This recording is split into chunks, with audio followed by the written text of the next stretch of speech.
אלהרר. 3 דקות לכל דובר.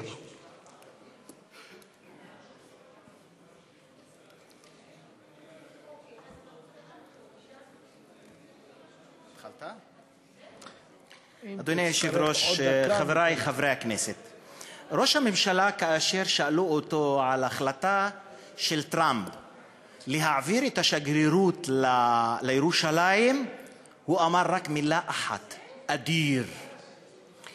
ואתם יודעים שלפני זה ביומיים ראש הממשלה קיבל את פניו של מטוס האדיר.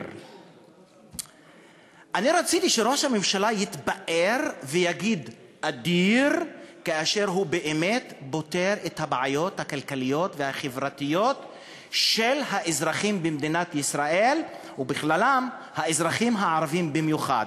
למה אני אומר את זה, אדוני היושב-ראש? כי הדוח של לתת על העוני הוא בושה לממשלה, הוא בושה למדינה.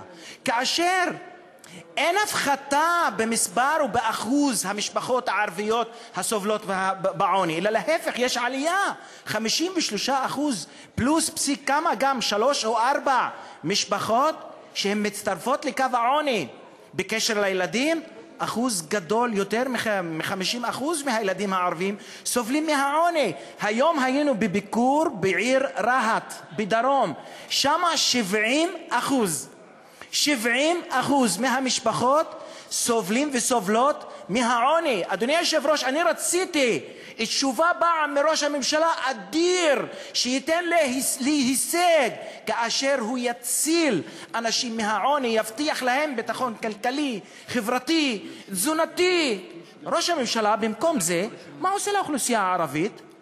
בהשפעת ובאפקט עמונה והמתנחלים והמאחזים, הוא מזדרז במלחמת הריסת בתים ערביים שנבנו בצורה לא מורשית או בצורה לא חוקית. אדוני היושב-ראש, ראש ממשלה נבחר כדי להנהיג. הנהגה זו אחריות. אחריות זו אחריות כללית של כל אזרחי ישראל, בלי הבדל בלאום או בדת או בצבע או במין.